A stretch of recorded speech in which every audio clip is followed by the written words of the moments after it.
아멘. 열왕기하 12장 17절에서 21절 말씀까지입니다. 열왕기하 12장 17절부터 21절 말씀까지. 17절 말씀. 그때에 아람 왕 하사엘이 올라와서 가드를 쳐서 점령하고 예루살렘을 향하여 올라오고자 하므로 유다의 왕 요아스가 그의 조상들 유다 왕 여호사밧과 여호람과 아하시아가 구별하여 드린 모든 성물과 자기가 구별하여 드린 성물과 여호와의 성전 곳간과 왕궁에 있는 금을 다 가져다가 아람 왕 하사엘에게 보냈더니 하사엘이 예루살렘에서 떠나갔더라. 요아스의 남은 사적과 그가 행한 모든 일은 유다 왕 역대 지략에 기록되지 아니하였느냐? 요아스의 신복들이 일어나 반역하여 실라로 내려가는 길가에 밀로 궁에서 그를 죽였고 그를 쳐서 죽인 신복은 시므앗의 아들 요사갈과 소멜의 아들 여호사바드였더라. 그는 다윗성에 그의 조상들과 함께 장사되고 그의 아들 아마샤가 그를 대신하여 왕이 되니라. 아멘. 제사장들과 함께 유다를 개혁했던 아사왕, 요아스 왕, 이 왕이 말로가 좋지 못합니다. 오늘 말씀의 17절에 그때에라고 기록되어 있는데 그 앞의 절과 좀 시간이 흐른 것으로 이렇게 이해하시면 좋겠습니다. 그 사이에 무슨 일이 있었는가? 제사장과 함께 나라를 개혁하고 또 바알 숭배자들 바알 숭배를 또 그렇게 없애고 여호와 신앙을 회복하고 성전을 또 보수하고 나라를 바로 세웠던 이 왕이 갑자기 이제 하나님을 향하여서 등을 돌리는 것을 볼 수 있고 또 강력했던 또 남유다가 또 아람에게 모든 것을 내어주는데 그 왕궁과 또 성전에 있는 그 나라에 있는 모든 금과 금을 다 내어줌으로써 나라에 또 이제 재정이 비는 것이죠. 곳간이 또 탕진되고 그래서 왕권을 유지하기조차 힘들어서 결국에는 전쟁 이후에 그가 그 신하들에게 죽임을 당했다라고 하는 그런 결과를 가져오고 있습니다. 그 사이에 무슨 일이 있었는지 열왕기하에서는 밝히지 않고 있지만 이제 역대하 24장에 가보면은 그 사이에 제사장 여호야다가 이제 죽죠. 나이 130세인가 그래서 늦은 나이에 돌아가시고 그 뒤에 이제 그 요아스 왕이 마음을 변심을 합니다. 자기를 어릴 때부터 이제 자기 생명을 지켜주고 또 보호해주고 자기를 성전에서 숨겨주고 또 왕에 등극하게 해주고 그렇게 했던 제사장이 죽고 그에 대한 영향력이 사라지자마자 유다의 방백들이 올라와서 요아스 왕을 압박하죠. 그래서 이제는 우리 뜻대로 합시다 이렇게 정치적으로 압박을 한 모양이에요. 그래서 그때 이제 그가 여호와를 버리고 다시 아세라 신상을 세우고 또 아세라를 섬기기 시작하면서부터 다시 그가 하나님 앞에 가졌던 마음을 이제 버리게 되는 것이죠. 그래서 이제 그 엘리사가 그 아람 왕 하사엘에게 기름을 부을 때 예언했듯이 이 아람을 통한 이스라엘에 대한 그 침략, 침공 이런 것들이 더 이상 지연되지 아니하고 또 가속화되는 것을 볼 수가 있어요. 이렇듯 이제 누구든지 선을 행하면 그에게 임할 재앙이 있다 하더라도 또 돌이켜서 선을 행하고 회개하고 바르게 하면 하나님은 그런 재앙을 물리시는 분인데 돌이키시는 분인데 그가 변심하여 다시 이제 본래의 삶, 본래의 유다가 아합의 영향을 받았을 때 가졌던 부패한 또 우상 숭배하던 시대로 돌아가자 다시 이런 시대적인 아픔이 다시 시작되는 것을 볼 수가 있어요. 요아스는 왜 이렇게 갑자기 또 마음을 바꿔 변심하였을까? 그의 왕권을 강화하기 위해서 그랬는가? 제사장들이 죽자마자 대제사장이 죽자마자 자기 하고 싶은 대로 하고 싶어서 그랬겠는가? 아무래도 이제 제사장 그룹에 의해서 개혁이 시작되고 뭐 본인 자신이 제사장에 의해서 왕이 등극되었으니까 제사장들의 영향력이 강했겠죠. 예. 근데 그가 죽자마자 이가 이렇게 그릇된 길로 가는 것은 그 자신 나름대로는 이제 내가 하고 싶은 대로 하겠다. 내가 원하는 대로 하겠다. 이제 나의 왕권을 강화하겠다.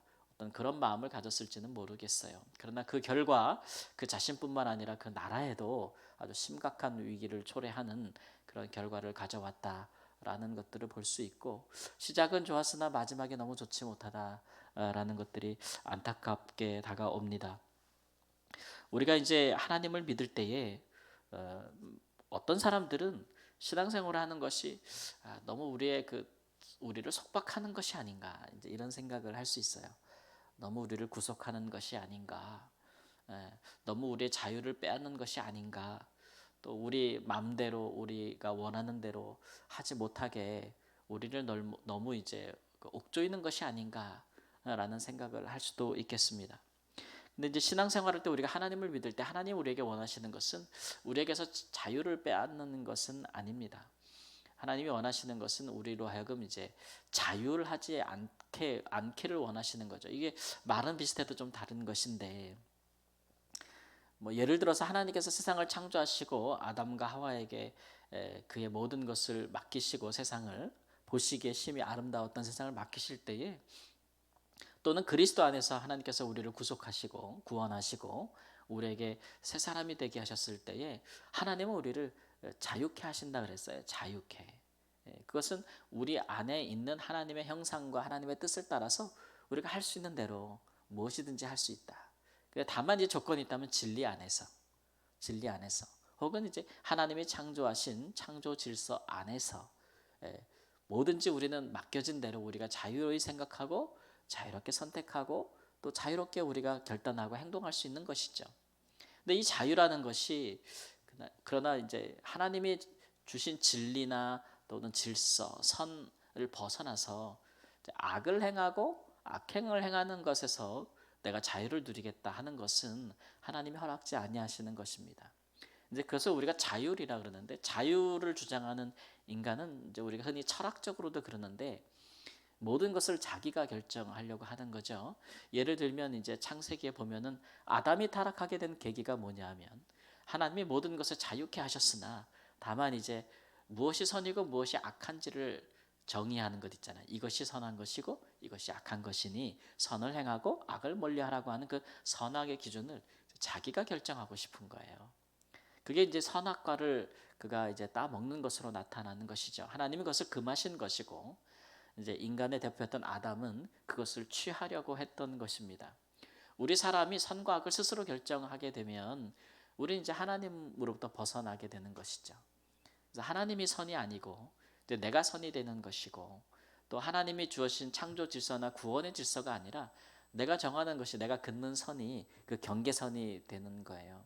그러니까 그렇게 되면 이제 하나님이 이거는 악하다라고 했는데 우리는 이건 선이야라고 말할 수 있는 것이고, 하나님께서 이것은 선한 일이다라고 했는데 우리는 아니야, 그건 악한 거야, 그건 죄가 될 수 있어, 이렇게 우리가 임의로 정하게 되니까 그런 일들에 대해서 우리가 자유를 하게 되면 이제 하나님에게서 벗어나고 하나님을 등지게 되는 것이다 라는 것을 말씀하고 있는 거예요. 요아스가 그 왕이 되어서 왕권을 강화하고 자유로이 통치를 행하려고 한 것인데, 여러분 그렇지 않습니까? 오늘날 우리가 살고 있는 시대에도 통치자가 자기 마음대로 할 수 없어요. 그렇지 않아요?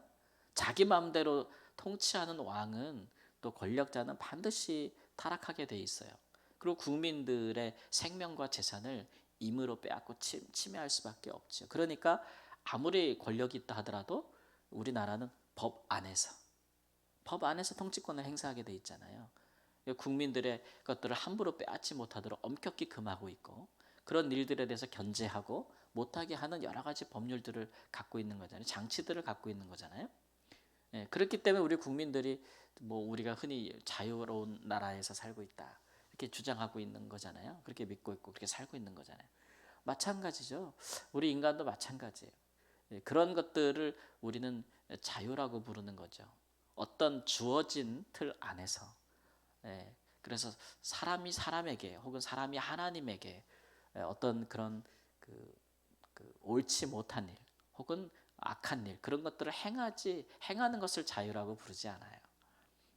그러니까 요아스도 마찬가지죠. 그가 왕이 되었어도, 제사장이 죽고 왕이 되었어도 그가 하나님을 벗어나서 다시 우상을 섬기고, 또 이방 민족이 쳐들어왔을 때 여호와의 신앙과 성전 제도를 그가 다시 허물고, 이거를 회복했던 사람이 자기 자신이잖아요. 그것을 다시 허물고 또 백성들로 하여금 여호와를 떠나게 만들고 다시금 하는 것이 그 자신과 나라에 아무 도움이 되지 못했다. 그 자신으로는 이렇게 하는 것이 내 자유야. 내가 왕권을 강화하는 길이야. 내가 왕이니 내 마음대로 할 거야. 라고 하는 것들이 그 권력자의 이제 횡포가 되는 것이겠죠. 이 유다는 본래부터, 이스라엘은 본래부터 이제 하나님이 통치하신 나라로부터 출발하지 않았어요. 그 틀에서 벗어나고자 하는 것은 그 자신에게나 나라에게나 아주 비참한 운명을 가져다 주는 것입니다. 이런 일들, 이런 사고들, 세계관들이 오늘날 우리가 사는 시대에도 참 많아요. 그러니까 사람들이 그냥 자유라는 것, 그런 것들을 하나님의 뜻과는 상관없이 그저 우리가 원하는 만큼 원하는 대로 어떤 하나의 틀도 없고 질서도 없이 누리고자 하고 주장하고자 하는 그런 세계관, 시대적인 문화가 오히려 우리를 비참한 그런 결과, 시대로 이끌어갈 수도 있다라는 것들을 오늘 말씀에서 우리가 좀 경계로 삼아야 될 것입니다. 이런 일들 안에서 우리가 그리스도 안에서 자유하되, 하나님의 구원 안에서, 구원의 질서 안에서 자유하되, 하나님께서 우리에게 창조하신 질서 안에서 우리가 자유하되, 그러나 우리가 스스로 하나님이 되고자 하는 자유를 주장하는 그런 것에는 단호하게 반대하고, 그런 하나님이 기뻐하시는 세계관과 문화를 주변에 전파할 수 있는 그런 하나님의 사람들이 되시기를 우리 주 예수님의 이름으로 축원합니다. 아멘.